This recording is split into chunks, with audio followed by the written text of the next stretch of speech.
2 Chinese oil tankers are waiting near the Strait of Hormuz. Gordon Chang joins me now. He's a China expert and he's with me here in New York. As I understand it, the Iranians are demanding Chinese currency, the RMB, in payment for these tolls and for the oil. What's the significance of them demanding Chinese currency? Well, it shows that clearly Iran's working with China. China, of course, forced Iran to do this. And also about a week ago, Iran said it would not allow any cargoes through the Strait of Hormuz that were not paid for in renminbi. So there's two things. It's the paying for the cargo plus the toll in Chinese currency. But we don't care, do we? I mean, it's an attack on the dollar, but a very small attack. And what we really want is for the oil to get through anyway. I don't care where it goes. Yes, we want the oil to get through, but it is an important attack on the dollar because it's an attack on the petrodollar.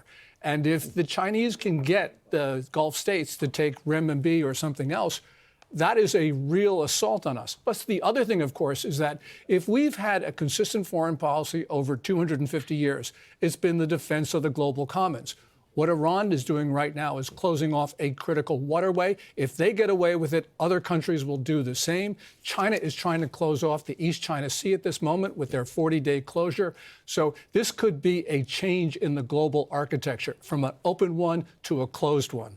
What role does China play in opening the strait? Any role at all? Well, it is... Other than paying the money to get their oil out?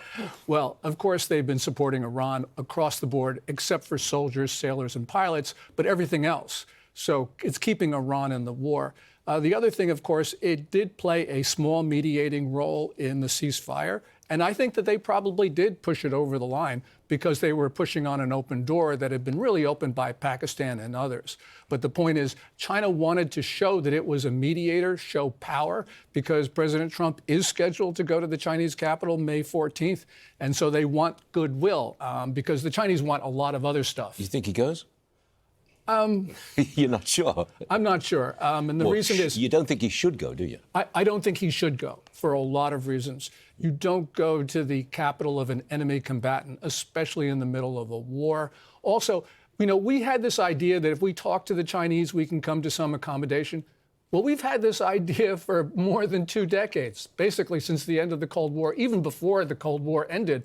And it has only put us into this precarious situation. So we got to try something new, which is to say something new might not work, but at least it has a chance of working, because what we've been doing up to now has just been driving us deeper into the hole. We do deals with China, but they don't live up to their obligations, do they? No, they certainly Consistently don't. I mean, fentanyl, you know, we just had our drug czar, Sarah Carter. This is the 4th time Xi Jinping has made a promise to an American president to stop the flow of fentanyl, and this is 4 times that they have dishonored that promise.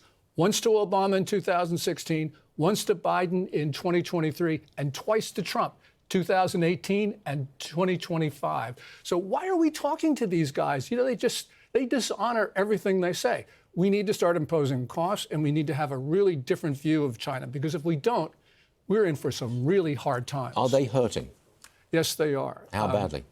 Because of the oil shock, Yep. Diesel prices were up 13.5% in the first days after the attack. Diesel is very important for the Chinese economy. But there's something more important, and that is Xi Jinping now has only one path for economic growth. That's to export more. That means if the world is turbulent, and the Chinese have been creating a lot of turbulence recently, but if the world gets more turbulent, it means deglobalization, it means less trade, it means the Chinese economy has no hope of growing. Gordon Chang, you know what you're talking about, and we appreciate that. Thank you very much, Gordon. Good stuff. Thanks, Stuart.